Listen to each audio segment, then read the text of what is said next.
Two girls, a whole lot of books, and even more to say about them. I'm Tor. And I'm Bronte. And this is Girls Unplugged. We're here for all things bookish, from recommendations and book-to-screen adaptations to spilling the tea on all the latest community drama and news. Don't forget to subscribe and follow along.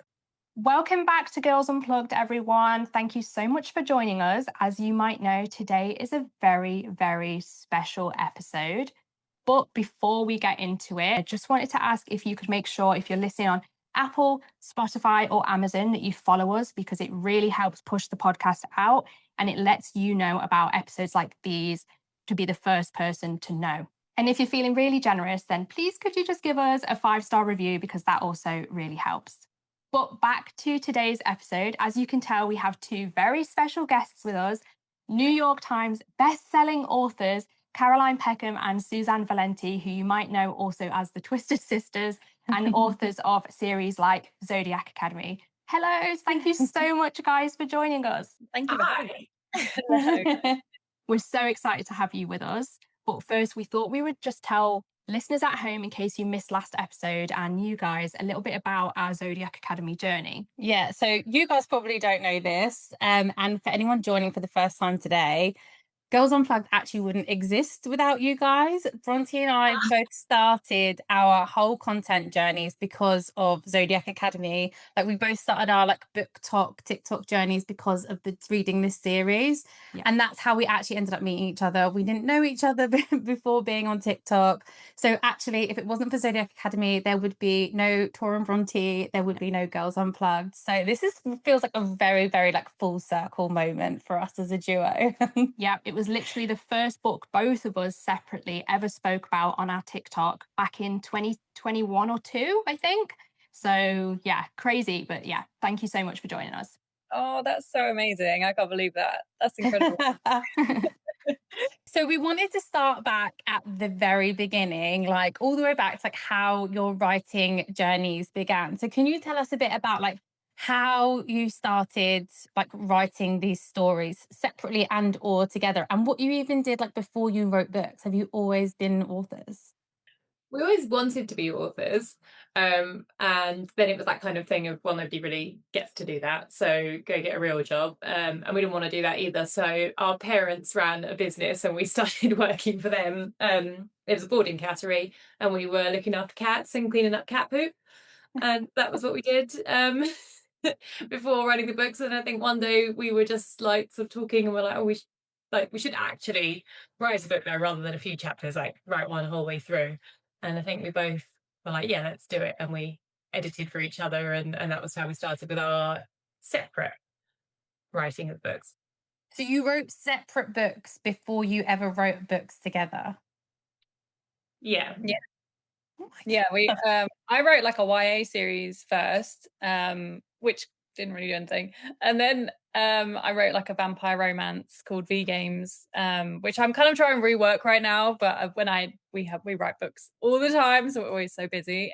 But yeah, I think that was where I started, and then you did a dystopian, didn't you, Susanne? Yeah, I did 2 connected dystopian series, which were kind of, I don't know what you call them, sort of a post-apocalyptic zombie type thing. So one was kind of after 100 odd years, and then the other one was connected, but it was when apocalyptic actually happened.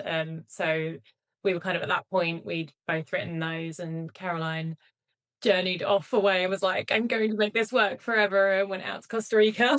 But how long did you go for? I was out there for 6 months, and I quit the cattery job, and I just felt I needed to do something kind of crazy. So I worked out there just as promo for a hotel while I was writing. And really learning marketing was the thing at that point, because I was okay, I'm writing books, but I don't know how to sell books. That whole part of it, you can click publish on Amazon and self-publish, and then you go, oh right, okay, no, no one knows that this book exists. So so that was a massive learning curve. And we found the indie community, and I used to go to author conferences, and then books started selling once I'd learned how to market, and I got to full time with my vampire series, which just all I ever wanted was to replace my income so I could do it full time. Like, and I just worked part time, and I kept phasing out hours. I worked at a pub when I got home from Costa Rica, and I was like, I'm just gonna do the hours I need to do. So I'd go to the pub in the evening, work in the day, writing and marketing. Eventually managed to go full time, and then Suzanne, we kind of started talking about co-authoring because we saw some other authors doing it, and yeah. I was a bit more nervous about throwing in full time because I had a mortgage and a baby, and I was like, I don't know, I'm scared. Caroline was like, just do it, and convincing me to just put £10 on an advert, and I'd be like, ah. But we kind of got to a point where we sort of replaced like our income, but it wasn't like reliable enough. Like, you'd have really good months and lots of great months, and then we were like, I don't know, like I just had my second child, had him at Christmas, and then it was over the Christmas we were sat around the table with Dad, and I think Mum was there too, and we started talking about I think we'd seen some people co-authoring, and we were like, oh, how do they do that? And then we were like, well, we're together all the time, we already edit all the time for each other, we kind of have the same brain. So why don't we just maybe try that? So we did. And for people who don't know, who are listening at home and maybe new to your books, I feel like I should say that you're actually sisters, because maybe that isn't quite clear for everyone back home. So when they say they have the same brain, me and Tor understand that because we're both sisters too. Not to each other, obviously, but it is a very unique relationship, isn't it? Where you sort of understand each other in a way that no one else can. But once you started writing together and you were co-authoring, was there a specific moment where you thought, oh, this is actually really working, or it just suddenly clicked? We our first series did well. Like, we had this Age of Vampires series, which is where we merged. Like, I'd written vampire romance, she'd written dystopian. So we were like, let's do something that's half and half of that. But that did do well. We released them like once a week, I think. At one point, it was like we wanted to write them and release them. It was great. We had this crazy marketing plan. We were like, we'll just get them out. You two are wild. No, we do crazy stuff, but it paid off. And then our income started increasing straight off the back of that. But like Suzanne said, nothing was consistent. And I think after that we moved to Zodiac. No, we wrote the trilogy. Oh, we should get that one. You talk about that one. Tell us. We don't know anything about. We know Age of Vampires, and we know Zodiac Academy. We don't know anything about this. Well, it was a trilogy. It was an Aladdin sort of retelling, which then we have now reworked that to Agamag, Game of Malice and Greed. So that was a trilogy. I can't even remember what they were called. It was like a wish something. What were they called? I actually can't remember. It was something a wish. I don't know. We had we really pivotal moments, clearly. So bad. I forget the names of all the books. It's so bad. I just call them like this series 1, 2, 3, 4. But that series. Well, that didn't really take off in the same way. It just didn't. It didn't hit right. And then we were like, okay, let's just sort of change it up a bit. And we sat down and came up with the idea for Zodiac. I have to know, because we're both like big astrology girls, like always been obsessed. My granddad actually used to read birth charts for a living, so I've been into it from a really young age.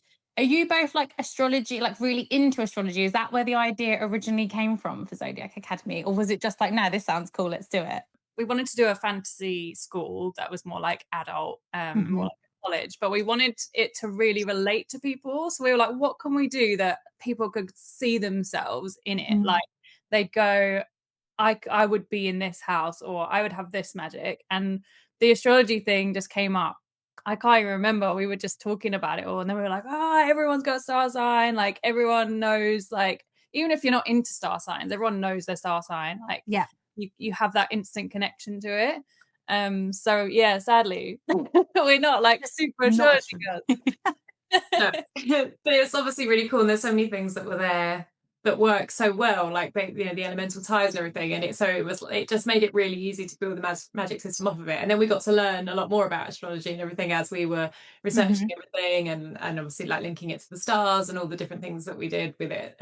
So it was really cool, and we really enjoyed getting to know more about all of it. But yeah, we weren't massively into it before. That's okay. We just had to know.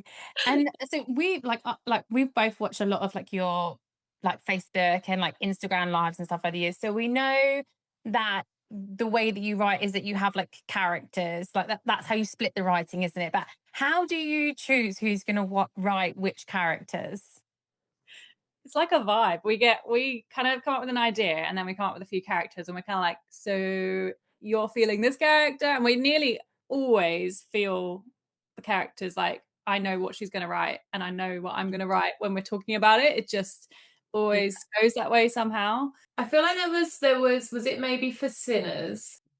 We discussed, because when we do the reverse harems, obviously what we do is one of us does the girl and the other one does all of the guys. So that does make it, I feel like maybe that was the one where there was one, I'm sure, where it was like you sort of said, I've done the guys because you've done the Ruthless Boys. And then we were like, oh, because it ends up you got so many more characters to do. I feel like that might have been the one where we weren't as certain initially. I can't remember. There was one of the harems I remember we weren't sure on. Yeah. But the harems, I kind of love that, because I've done a few of the harem books where I just do the guys, and it does give you that. If you're just doing the girl, obviously you're in that one character, but I love the range. Doing that range of characters is like one of my favorite things, so I quite like that. And I love when the harems hate each other. Especially because all of your characters have such larger than life personalities. And in the Why Choose book specifically, I feel like you have some really, really funny guy characters to write. I feel like you must have just been cracking up when you were writing Leon. Yeah. We're always trying to make each other laugh. So like, if Leon is a great way of just doing the most ridiculous stuff. But then there is the other side, like although we write, like I'll write a Leon chapter, Susanne will write Leon in the Elise chapter. I don't come along and fill in like Leon's parts or anything. So like we do kind of intuitively pick up those characters from each other as well. So they have to be on that page from the other characters. So they're like completely the same person across the book. Actually, that kind of relates to what I was going to ask next, which is for people like me or others at home that might also be interested in writing.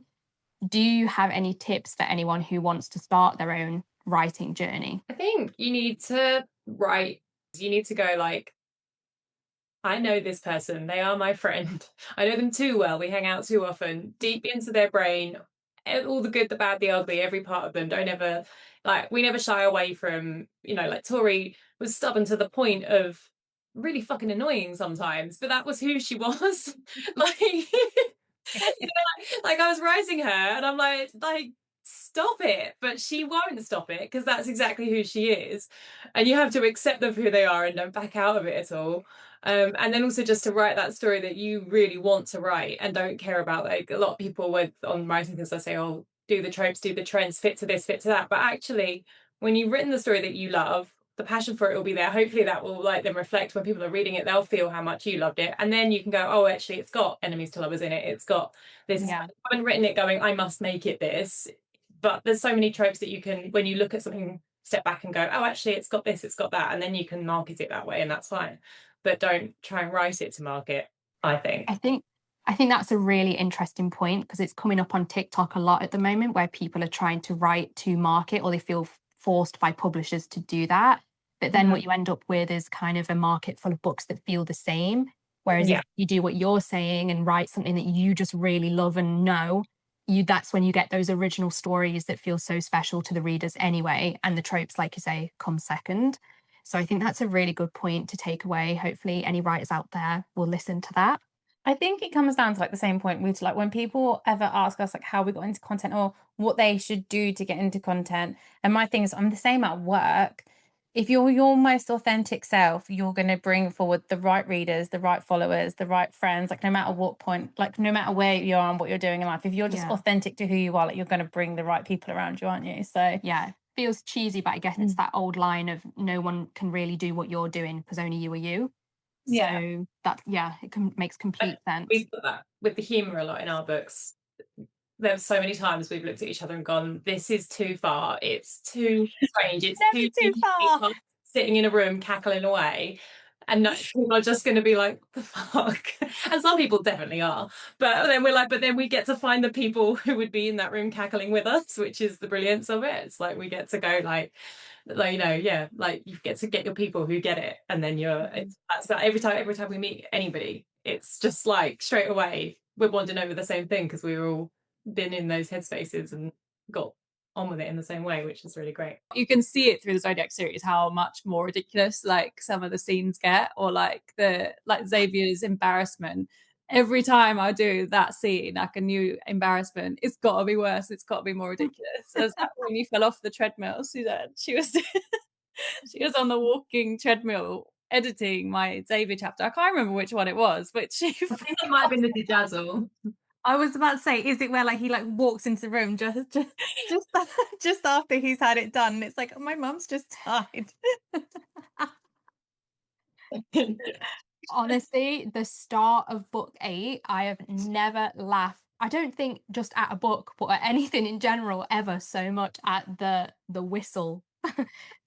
Washers, bum whistle. whistle. The best thing about that is I didn't know what the whistle was at the time. I just kept writing it and I was like, he's following this whistling noise.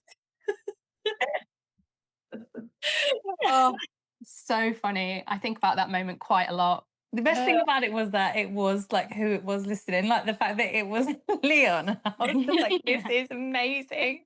We've gone a little bit off track there, but out of all of the books that you've written, what would you say, like, which book would you say you had like the most fun writing? I think the Death Club duet. Really? Wow. Oh, it was just such ridiculous chaos writing. I wrote Niall, and I mean, I just, aside from casually killing people for fun, he's just brilliant. Like, he doesn't give a shit. He's just so funny. And it was, I don't know, they were just easy because they were such ridiculous people. Anything with them, they could just turn anything into some sort of chaotic fun. It just was really fun the whole time, really. Even when it was awful, it was still really fun because, you know, like Brooklyn's having a whole meltdown with an emotional support pineapple. Like, yeah, she's miserable, but she's ridiculous about it. So there wasn't a point where you were just there sobbing so bad that you couldn't breathe, as in Zodiac writing certain scenes. And I'd have to be like, right, I have to do the school run. Like, it's sort of a bit more difficult. Yeah, There's there so is much definitely freedom. some trauma in Zodiac Academy, for sure. Those cliffhangers were brutal. Yeah, there was very heaviness. Like the book 8 was very heavy to write. It was a long book. And there was a lot for us. It was like it's great. I mean, writing is always great, but that was a heavy one, so it's different. But then like book 7 was great fun because of it's like 90% of the book is so much fun, and then it's like super devastating 10%. Yeah. So it's good. And book 4 was very stressful at the end as well. I don't know if it was as stressful for you guys planning that cliffhanger. I'm sure everyone at home has hopefully listened to it and doesn't mind me saying that when we were laughing earlier about Tori's stubbornness, that was why, because of the end of book 4. And we were talking about that the other day, thinking that was the most stressful ending of a book ever. And the Death Club duet specifically, it's obviously a duet, so it's 2 books. So I suppose like that might make it easier as well, because you've not got to think about the long stretch of journey and emotions that you have to put the characters through as much as something maybe like Zodiac. Yeah, and it's the world.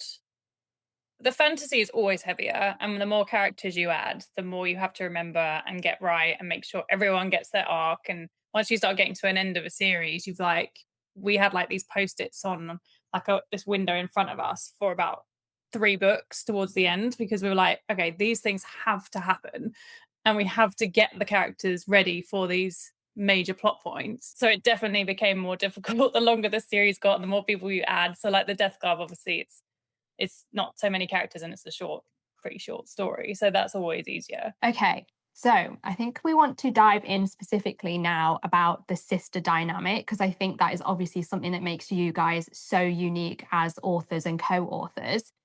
So, and as I mentioned before, we're obviously sisters ourselves. I'm a baby sister, Tor's an older sister, but we're dying to know, do you actually ever genuinely argue in your process about maybe one of you wants something to go one way and the other wants it to go another way? And do you think, like, does it ever get quite serious? Because we think if we tried to write with our sisters, we'd end up in fisticuffs. They'd be fist thrown, 100%. So far as the actual plots of the books go, we sit and plan them. So like that usually all comes out in the planning. There was a point it was in the third or fourth Sinners book. Do you remember?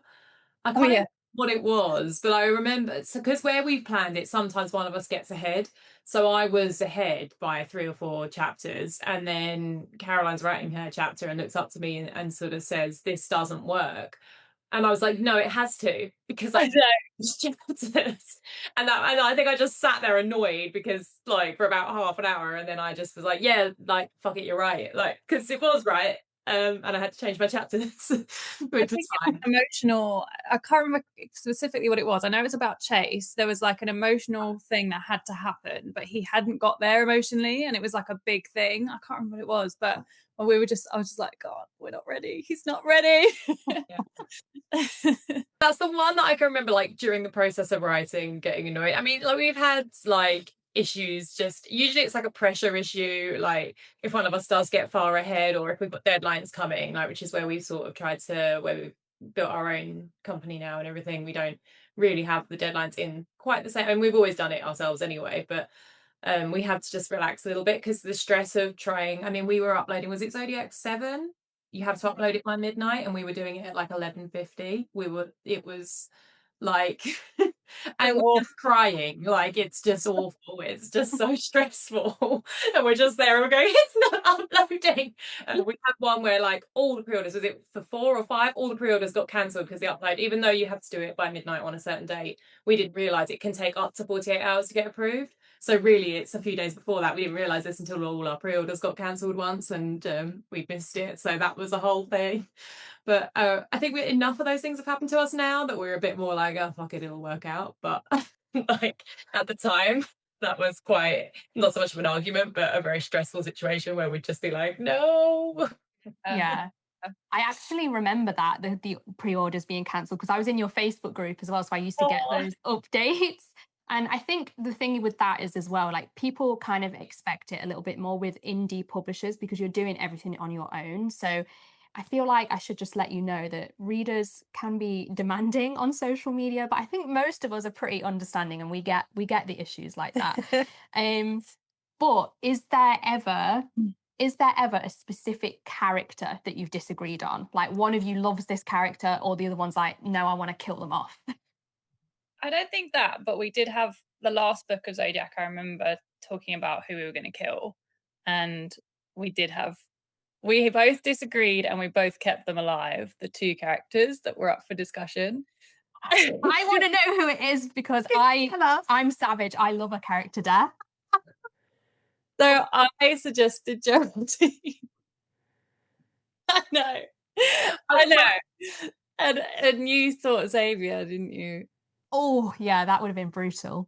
But it was like they'd gone through so much, we just kind of circled back, and we were like, if we kill Xavier, that's like such a dagger in Darius's heart. And he'd been through everything. Like, it wasn't fair. And then Geraldine, she's so beloved. And then, yeah, it just didn't feel right, like all she'd fought for. Yeah, there might have been riots in the street if you Yeah. got rid of Geraldine, for sure. Yeah, I think it felt like at the end of this great big series, we kind of almost felt we should kill off a major character. And then we kind of sat back and were like, "But this is our story, and they've suffered enough.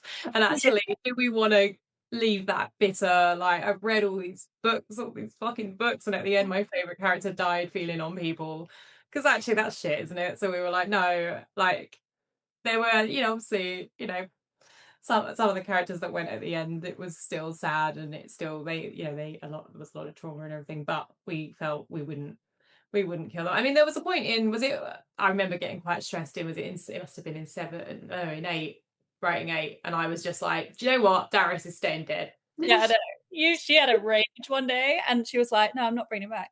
He's not coming." I'm sorry, we're fully spoiler talking now, but It's fine. We will put a warning at the beginning of the episode, because there's no way we could have done this episode without forms of spoilers. So we will make sure there's a spoiler warning. No, I was like, "That's it. Darius can stay dead, and Tori can be with him, because I'll kill her too." Caroline was just like, This is "Calm so down." funny. This is so funny, because when we did our last episode, we were talking about the Zodiac books, and I was like, I wasn't stressed when Darius died, because I knew they'd have to bring him back because they're Elysian mates. How would it work? But I didn't think about the fact you might have killed her too. It is always tempting if you're in a bad mood writing, though. I'm just going to kill them. I'm just going to kill this person. Let's make sure that you're always well fed and watered before writing, ladies. Okay. Yeah, Tor can't take the trauma. I love personally a character killing.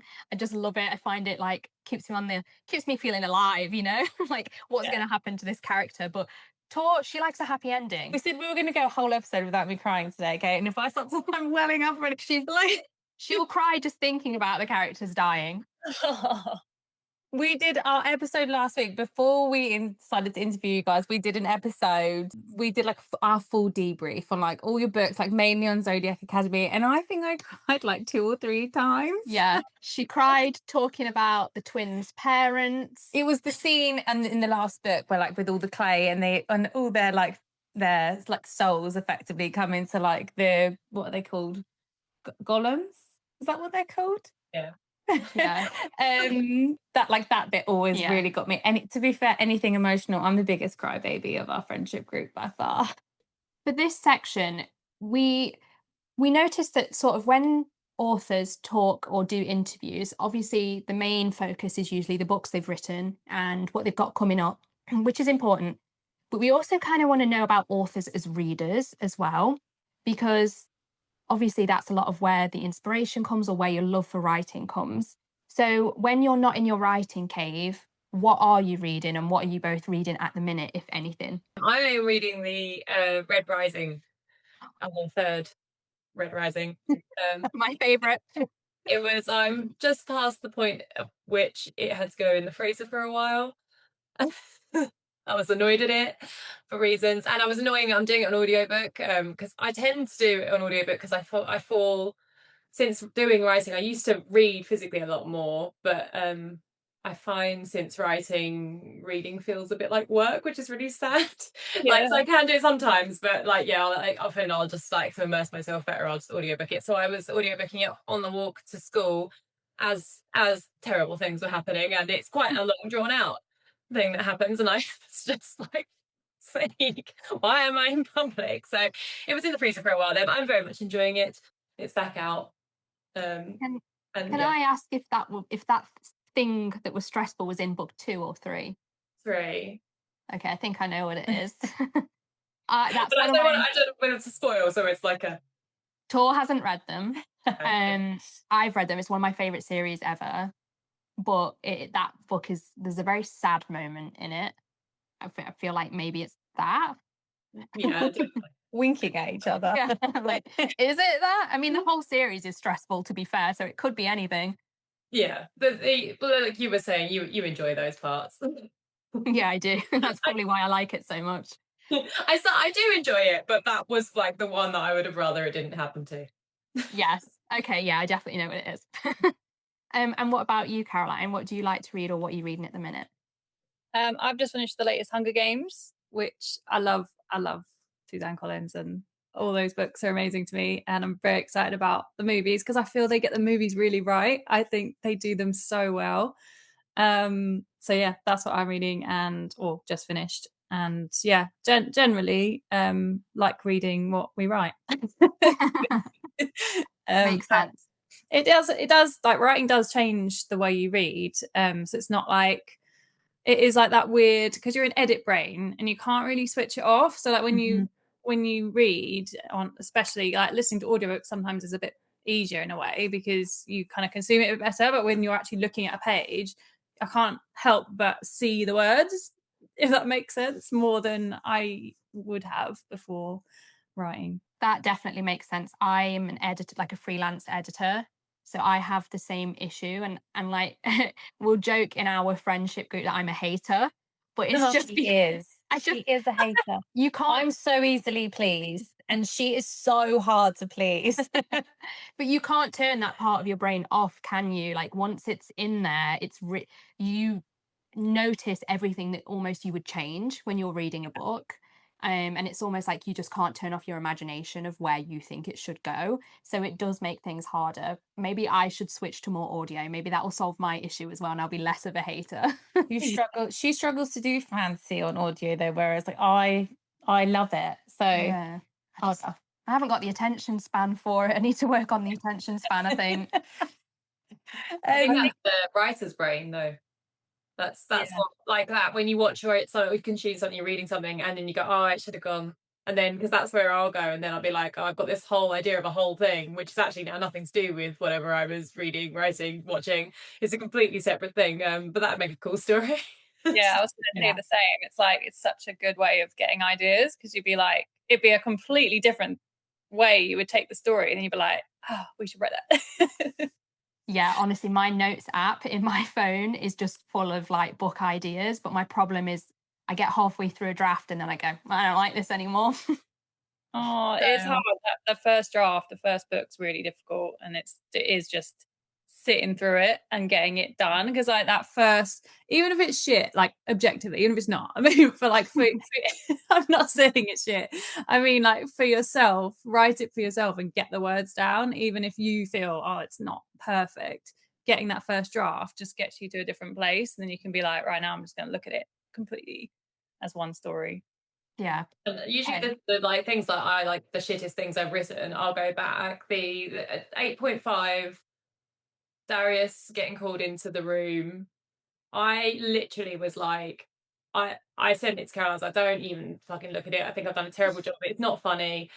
I really just don't get on. And it's been one of the best received. But when I read it back, I was like, oh no, actually, like, I don't know what. Sometimes it's like you're in your own head too much. I think I had so much pressure in my head to make it funny. And then I was like, it's just not going to be. And I felt like it hadn't come off right at all. I mean, maybe some people don't think it is, but I think it's been generally quite well received, that chapter. But at the time, I can remember just feeling like I'm going to have to redo the whole thing. And then I was kind of like, oh, actually, no, it seems to be all right. So usually, even if you're thinking, oh, I don't like it, I'm not vibing with it, when you go back, you can be quite pleasantly surprised. Yeah. Okay, I feel really motivated now. Maybe Listen to the experts. Yeah, maybe after this I'll go home and I'll just like whittle away in my writing cave and I'll come out like I finished the draft. She can't actually go home because No. we're having a sleepover and watching Off Campus tonight. So Yeah, true bookish vibes. We've kind of touched on this a little bit earlier when we were talking about writing tropes and maybe actually just writing the plot first and then the tropes come naturally themselves. But are there any tropes that you love to read but you would never write? Ooh. I can quite enjoy just a quick, happy. Well, I say that I don't tend to read them, but like I might like watch like a happy kind of romance movie and be like, oh, that was cute, that was nice. They didn't even argue, they didn't even hate each other. I just didn't write it. Yeah. Yeah, I don't know. I mean, I'd love to, like, I love sci-fi. I don't know we'd write sci-fi. I feel like it's like, seeing in some ways it's not really a shift at all, and in other ways it's almost like it is. Like, I feel like suddenly if we were like, now we've written a sci-fi book, a lot of people would be like, no thank you, like that's not what you do, you write fantasy. And then it, like, that shift, I can't see us doing it, but I would love to write one. I would love a sci-fi from you if I could put in a personal request. I love dystopian. So obviously your books that are dystopian are some of my favorites, like Age of Vampires. And I feel like I've really been getting into sci-fi recently. And obviously Red Rising kind of leans into that a little bit.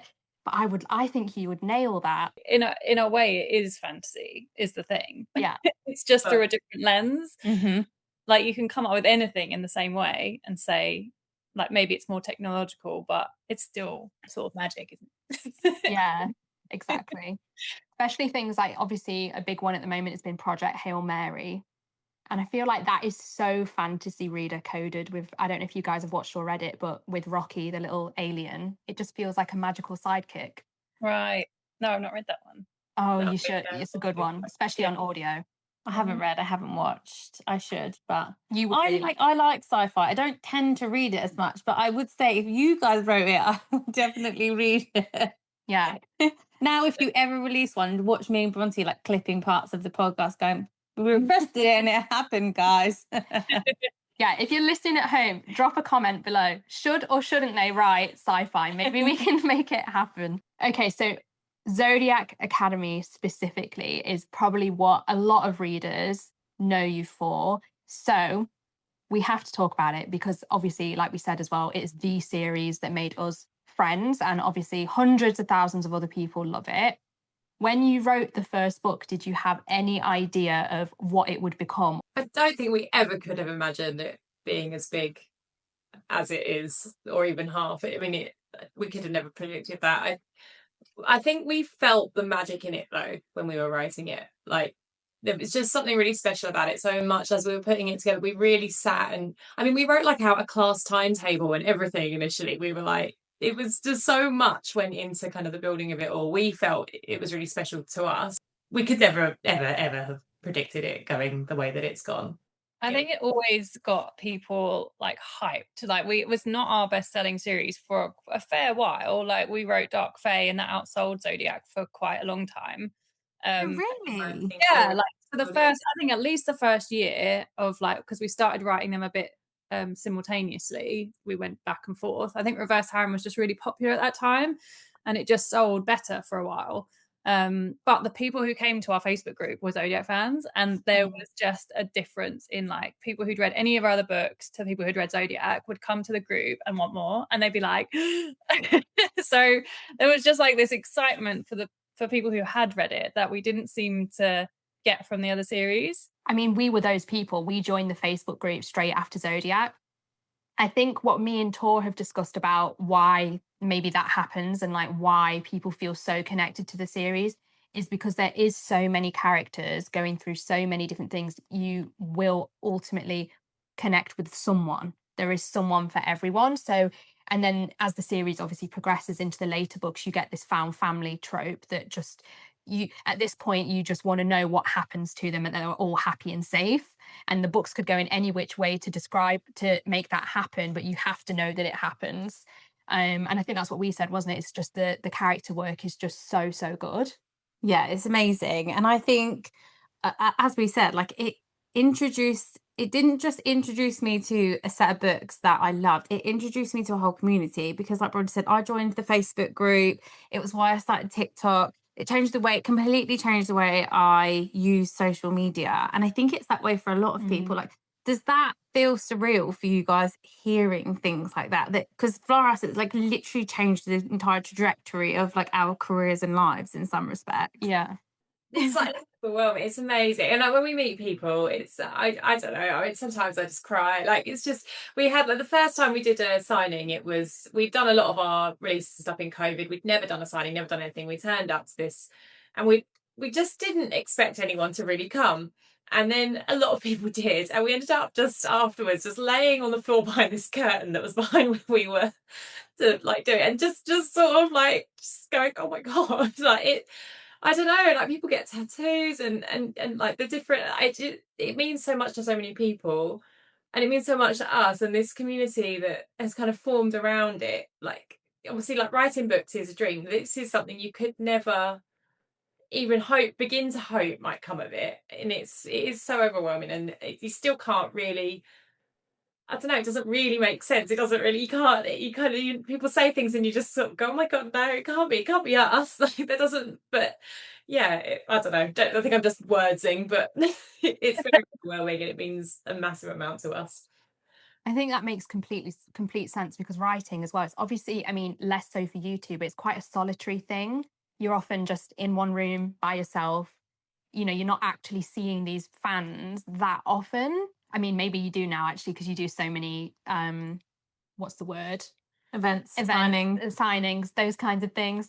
So maybe that obviously does make it sink in more. But yeah, if you're just at home writing on a day-to-day basis, it's probably quite hard to connect the two together. We're in this bubble, we're always in that because in our normal lives, you know, like that it doesn't impact us. Like, we don't walk down the street and people are like, oh my God, you made Zodiac Academy. It's just not like that. Does that ever happen though? No, never. I'm surprised at that. I feel like we would definitely recognize you if we saw you down the street, not to sound creepy or anything. So good. But we've been to signings, so I suppose that that's probably why. But yeah, I feel like I'm surprised at that. It's the closest we have is like a friend of a friend. Usually it'll be like, oh, like my friend will be like, oh my God, I have this friend and we just got talking about the books. Like, my friend that's an author kind of thing. And they're like, oh, I read all their books. And like, I've never personally met someone and they've been like, oh my god, it's like you've written a Yeah. book I've read. But I can't believe that's never happened to you. Yeah. I went to I went to Centre Parks last year, and I went and had a massage, and my masseuse was like, "Oh my god, I follow you on TikTok, your tour," and I was like, "This is the most weirdest thing that's ever happened to me." that's so cool. So weird, During a massage is a little bit. creepy, So we're so halfway in, wild. Yeah. whisper in your ear, just so I know you. Very relaxing. But actually, one thing I wanted to ask before we end the Zodiac Academy section, because this is one of my favorite things about the series, is all of the crossovers and the little Easter eggs you get if you read other series by you, which we obviously have. When you do these crossovers and Easter eggs, how far do you have to sort of plan these things in advance? Depends how important it is. If it's like something that's going to matter, then it's very intentional. If it's just some sort of throwaway comment, some random thing here and there, it's almost certainly just we've seen an opportunity that we can put something in that relates to one of the other books, and we just do it just as a little like uh, which we don't know if people will even pick up or not, so it's just a bit of fun really. But yeah, obviously if like certain things that are more going to become something, they might be more intentionally like, oh, we must slip that in, or we might have gone back through the book and gone, let's just pop this like threads of this here. But yeah, most of the Easter eggs, especially if they're just sort of relating back to something, someone's picked up a book and gone, oh, reading, like, and it happens to be one of our books, stuff like that. That's just a bit of fun that we've chucked in. It's sort of, yeah. Yeah, I love the crossovers where you hear about like other characters, and I think it's great for people that will probably like maybe people that have read Zodiac Academy or like some of your fantasy stuff, and then go on and read things like the US of Anarchy series. They'll be like, "Oh, I recognize that person from that weird little snippet at one point," kind of thing. Yeah, you start to put all the little dots together, like, oh, this links like this Yeah. and this. And yeah, it's so fun when you're reading them. We did have, and I think we planned part of it. We had this we might at some point do it like a pre-story to Zodiac, but they're in the mortal world and there's crossover with like our contemporary series. And it's just, I think we were like, oh, we could have like a party where like they all accidentally Party on a boat. I think we wrote. That's what I remember you saying that on a live before, actually, where like Tories with like the guys from like Kings of Anarchy and stuff. Yeah, and they're all like almost together, but like the ones from the series that they haven't actually met in that timeline would just be kind of there, but they didn't realize the others were there and that sort of thing. But yeah, maybe one day. We did. I think we had the whole thing planned, and I think it was like the heirs were going to be there partying on the other side of the boat to the twins, and like it was kind of. I'm sure they were on a big yacht. It was like Saint's yacht or something. Yeah. It was like, yeah, we kind of, yeah. I don't know. Was it going to be a charity one or something? It was something just a bit fun, but One day. yeah, we might have written a little bit of it somewhere. Sometimes find chapters of things somewhere and go, oh yeah, we started this book and then forgot about it. Yeah. Okay, so as we've actually mentioned a few times, you have this community on Facebook. If people didn't already know, it's a ginormous group where people interact with each other. You guys share like early snippets or pre-order links and things like that as well. So we had to find out their burning questions for this, and they definitely delivered on some interesting questions. So the first one was about the Christmas special book that's coming up. We're so excited about that, by the way. What made you to decide to do that, and what was that conversation like? Like, should we go back to the Zodiac world? What kind of made you do that? It was Christmas. I think I don't know that it was just sort of like we should try it. I think were we planning on doing like something with Zodiac? We were kind of in the mood for it, and then I think it was just like, oh, let's just write an advent calendar, and then we just chaotically did it in January. And we're like, how quickly do we need to get this to print? And they were like, it's a really awkward print because it's these sealed, like it has to go to print really, really soon. And we were like, cool, we'll do it. Like, it's like chaos. And then we were like, we're going to fully illustrate it. And they're like, well, we have to get all the illustrations done. And we're like, no, we'll do it. And Lindsay, who's done the illustrations for us, has been amazing. And she has done it. She smashed it. Oh my gosh, I can't wait. For those that don't know, by the way, we should probably explain that a little bit more. So it's an upcoming Zodiac Academy book but designed to be a bit like a Christmas advent calendar, right? So 25 chapters that you could read, one each day. It's a full story, so it's not like it's not random chapters. So we came up with a story where it's their first Christmas after the end of the series, so it's all beyond book 9, and they're all together. Anyone who survived the series is there. And basically, as they're hanging up their Christmas decorations, Geraldine says, we can't smash any of these decorations because it is tradition they're hung every year, but if they're smashed, they're full of cursed spirits and they will destroy the world. And so the twins are like, maybe we don't hang them up, like maybe let's just keep them in the box. And Geraldine's like, it's tradition. So obviously chaos ensues and accidentally they all get smashed because of Seth and Xavier getting it's got to be Seth. It has to be Seth. He's definitely involved. And then they have to basically spend Christmas Eve getting those spirits sorted out. Amazing. We can't wait. And staying on the topic of Zodiac Academy, apart from the Christmas special, one of the other most burning questions is, do you have plans to write anything else in that world at a later date?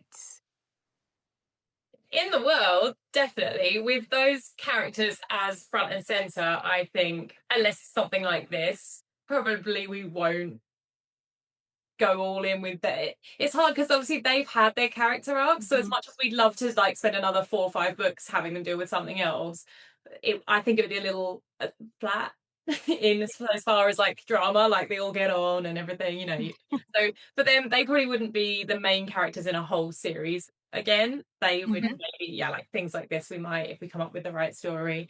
But if there was a sad, brooding, shadowy character who hasn't met anyone and has a lot of daddy issues that might need dealing with, and they needed a series, and maybe then some of the other characters would be involved there. Maybe they'll go over to some other land, as might have been hinted at the end of some other book recently. They will appear in places. You just answered one of our other questions. Yeah. The most popular question asked that had like an inordinate amount of likes to the question was, are we ever going to get Tharic's story? We've definitely had chats about Tharic's, and we have some very early stage ideas that we are tossing back and forth of a maybe. It's a maybe. This is so good.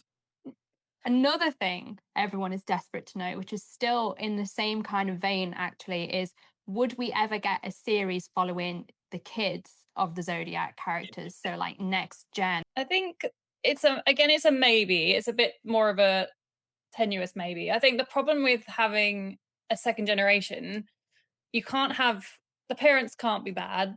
And that I think that does drive a lot of like emotional trauma and stuff in these kinds of books.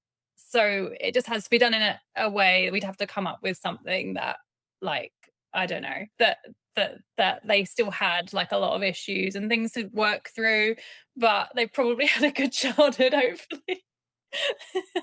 Yeah, would make sense. Another one that I have to ask is a burning question of the fandom, but one for me, myself. Are you ever going to continue the A Game of Malice and Greed series? Is that done in the water, or do you plan to go back to it? So as we said earlier, it was originally this trilogy, and the way we kind of did it when we reworked it, that first book was it a little more than book 1, wasn't it, Caroline? It was the original. Yeah. And then the other 2, I don't like to say this, but we did do about half of it. I think we did more than that. It's not, it probably at some point we'll be like, we must finish this. It's not at the front at the moment. I don't want to leave it like as it is, but it reworking it sounded really easy, and it really isn't, and it deviates so much from those original stories at that point. But because we did use the originals, there are also plot points and things in it that need to remain. So we felt we couldn't just be like, right, we'll just completely write new chapters now. But there was an element of that too. And then, it was a lot harder. I mean, even like similarly with this Zodiac advent calendar, we were like, that's great, because it obviously like has to be a certain word count to fit in these parcels, these sealable parcels. That sounds great. That's awful. That's so hard to do. Yeah, it's so hard to do. And then we just get like, you know, for our formatter, she'd be like, this is great, you're like 6 pages short, and then you'd be like, oh, it's okay, you're right, brighter. And then because the formatting is different, if it's text messages and things like that, like sometimes like having more structure to something, we find anyway, is a lot harder. And I think that's kind of where we got a bit bogged down in with again with Malice and Greed. We wanted to kind of make it into the duet and finish it up. At the moment it has kind of stalled. But I'd like to say we will at some point. We can take that. At least we have an answer. Yeah. We've slowed down so much generally. That's the trouble. Like if we were working at COVID speeds of 14 books a year, we'd be like, do it. But we've just sort of trying to have a bit of a life these days. Yeah, it's not possible. You'll burn out, and we can't have that because then we'll have no books at all. On the topic of unfinished stories, will there be any further books in the US of Anarchy series? Because people were very interested in Luther and Carmen. Yes, we did set up for Luther and Carmen, which is why Luther kind of vaguely disappears towards the end of the series in the Sinner's Playground. So we have plans for it. Again, I think we're waiting for the moment to strike us for that series. At the moment, we're just super focused on, we're just really enjoying writing romantasy. So I think that's where we are for now. But yeah, I would like to go back to that. And then it's random, but it makes so much sense. The squid emoji. We have to talk about it. And there are so I feel like some people don't get a lot of people asking, what does the squid emoji mean? And that's obviously because you don't know until you read the right one of your series. But like I feel like all of your books have something like iconic like this. Like you've got the squid, the bagels, the lemons. Like there's always something so fucking wild going on. Like, how do you come up with these ideas? The Kipling cake. Kipling cake, which only after that whole series came out, someone was like Mr. Kipling, and I was like, huh? Really? Really? It wasn't planned. Well, I assumed that's what it inanimate meant. objects, and then the cake just came into it, and they were already called that. And I don't know. Anyway, it wasn't intentional, but it worked for him, wasn't it? But it's but yeah, the I don't know. I think sometimes we're just on one, and we just are like, let's just do something completely crazy, and just I did see someone recently. They were starting to read the Darkmoor books, and they said they were just feeling like getting a tattoo for it, and a lot of people had suggested a potato, and she almost got a potato, but luckily other people were like, no. And then they were all going, where is the potato gonna be? It's like she was really glad she hadn't gotten the potato because she hadn't fully understood the context, and she got there and was like, thank you to everyone who told me not to do that. So that's brilliant. Amazing. So now if we realise they're going to become such a thing, I feel like it's more like a joke that hits well with the other one. So like we probably, whichever one of us first wrote that squid emoji being sent and the rage it caused, the next one of us probably then just thought this could get carried on, and then and similarly like with the Sim with his lemons, and like it just becomes sort of a bit of a something where we're probably at each other as much as anything, just to. We do pick up on the readers as well. Like when we wrote Kings of Quarantine, obviously we would see people's reaction. So the squid emoji might not have been, I don't really remember, but it probably wasn't hugely on our radar. We just did it as whatever it was in that book. And then people were like, what is it? Or like hook onto it. So then we lean in because we just want to like poke the bear. And that's so funny because like with the squid emoji, like specifically as well, to you in the beginning it meant nothing, and now it's part of your like King's Hollow branding, isn't it? Yeah. Yeah, we love it. We want everyone to forever be asking what it means, and to forever get the same kind of response. It gives me such joy when everybody rushes to tell them in the best way. I love it. I love it so much. So what is beyond, obviously we've got Lightwing coming, we've got Oracle Bay coming. That was one of the things I cried at in our first episode back this season, the end of Cinder Vale. I did a live reaction video to it. I was sobbing. It was so intense. But beyond what we know, is there anything else you can tell us about what you have coming up beyond Lightwing, Oracle Bay, and the Advent Calendar? Well, because we're going to be done. We're like, we won't have any open series if we don't talk about the ones that we've somewhat abandoned. But we like the ones that we're actively writing right now. We'll be kind of done, which is quite freeing. So we have. So we're not going to write anymore, and we're done forever. Yeah, we have. No. We have some plans, some thoughts. We keep meaning to write Frankie's book in the Beautiful Carnage series, and just not quite hitting on the right story for that. It's possible we might just go like, let's palette cleanse and do that one. Possible, and it's possible that we might do another story that we're sort of thinking more and more. We're talking. We are still talking Therics, like we said, which might be the next one. We never know. Once we close this series, I think we'll know. We have discussed demons a few times recently. So we might move in that direction. Something demony would be cool. Oracle Bay is going to be is Oracle Bay the last Sins of the Zodiac book, isn't it? Yes. Almost. You never know. I never say 100% because sometimes as we're writing it, like we can't complete everything that needs to happen, like in a satisfying way. So it might have to become another one. But I think from what we have planned, we haven't sat and like structurally done chapter by chapter yet. So we think it should be all achievable in that final book, unless it gets ridiculously big and we have to split it in half. But that is the plan. That will be the last one. That's kind of what happened with Zodiac. It was supposed to be 7, I think, and when we got to 7, we were like, "There's no way! Like, there is no way it's being done in this book." So then it was 8, and then we're like, "That's not happening." You could bludgeon someone to death with the last books in that series. Like, they're so big.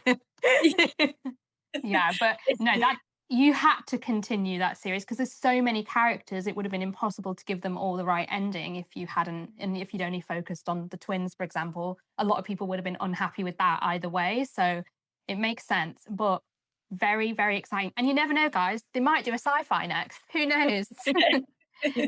One last question for this section, and it's a question for you to each other in a way. If you had to choose a character from any of your own books that you think the other one is most like, who would it be?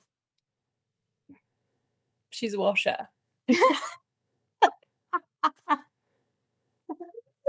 That is in the that morning. is very sisterly Read the character behaviour. description of the washer, then that's Caroline.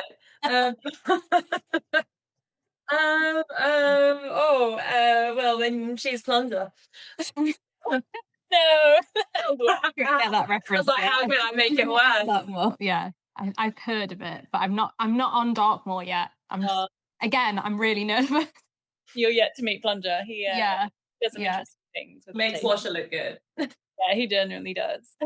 I was saying to Tor, the reason I haven't done Darkmoor and Sins of the Zodiac is I have this overwhelming fear I'll just have no more books by you guys to read. So I keep them as like rainy day books, but then you've always got new books coming. So I need to get out of this habit and just continue with the series and be brave.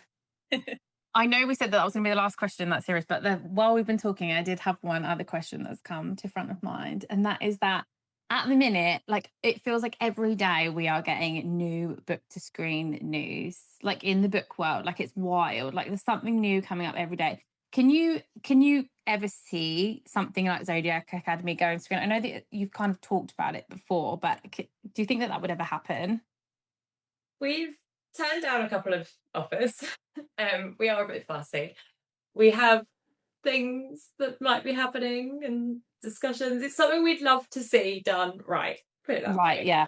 It's just very tricky to lock that into contract. You know, you'll get a lot of, we promise we'll stick to the books. Okay, write it down. But we're not going to write it down, but we promise we will. Just trust us. And then it's like, I don't really trust you. You're a massive multi-conglomerate who can, and that they have the right to, with a lot of contracts, they have the right to make up characters, to do spin-off shows and just kind of do what they want. And we're like, no, you need to, like, if we're going to do it, let's tell the story in the same way that everyone fell in love with the story. Let's not make up characters. Let's not go, oh, we're just going to have 2 heirs, you know, like, can you imagine? Like, it's just like, you can't, there's no point doing it, is there, in that case? So I mean, if they did wild things like that, the fans would hate it. Like, who would you cut? Like, who would you cut? You can't. So we say, just promise you won't in the contract. And they're like, no, we won't do it, but we're not going to write down that we won't do it. And then we're like, well, I don't trust you. Yeah. And when you see other big popular adaptations that have changed things quite significantly, like Vampire Diaries is amazing, but it's nothing like the books. And then you get a bit nervous because it's like, well, you're saying you haven't done it, but you do it to pretty much everything that's adapted. So it's obviously, it's definitely a nerve-wracking one, but I'm sure I know we would love to see it to screen, and I'm sure so many other people would too if it was the right thing. We're having very interesting, exciting talks right now, so I'll say that. We'll see what happens. We'll keep our fingers crossed. So thank you so much for answering all of our questions. We hope we haven't bored you too much with them. We always like to wrap up our interviews with people with like a little game. So we want to do like a quick this or that. You have to answer as quickly as you can to each of these questions, okay? So writing at dawn or burning the midnight oil? Dawn. Dawn. Got 5. Okay. Villain era or redemption arc? Redemption arc. Fantasy or contemporary? Fantasy. Age of Vampires or Zodiac Academy? Zodiac. Enemies to lovers or friends to lovers? Enemy. Plot everything or see where it goes? Plot everything. Yeah, we plot, but it's not the most stringent. I mean, you wouldn't want to see it, but we plot. We have to. We kind of have to, because we can't go off script, because then, like we do in the middle of it, it has to go, a start and end point has to be the same, because like if Suzanne's writing the next chapter at the same time, she has to know where mine ends. So yeah. Makes sense. Cliffhanger ending or happily ever after? Cliffhanger. I feel like that was an obvious one. Read the reviews or hard pass? Used to be read the reviews, now it's Yeah. like first reviews. Like we usually read the first wave. Oh, the first one. That's always a 1-star. Yeah, the first one's always no matter what, it'll be a completely different person every time. The one that goes on Amazon first is always a low rating. I don't know why. Funniest character, Leon, Geraldine, Seth or Sin? I don't know, Sin's pretty good. Sin's pretty good. He can get away with everything. On Geraldine, I don't know, they're all so... It's in the You have to choose one. Geraldine. Sin. Okay, perfect. I need to read those books then so I can see. Darius or Lance? Darius. We wrote those. I wrote Lance and she wrote Darius. Makes sense. Have to bat for your own character. So this has been such a fun episode and also just such a surreal experience. I think I can speak for both of us when I say that. It's such a special opportunity, so we can't thank you enough for sitting down with us and doing this. This has really just been like the most full circle moment for us, honestly, like getting to talk to you guys and just have a conversation and you answer our questions. It's honestly been so amazing. So thank you so much. So where can everyone find you and make sure that they're keeping up with everything and what's coming up next for you guys?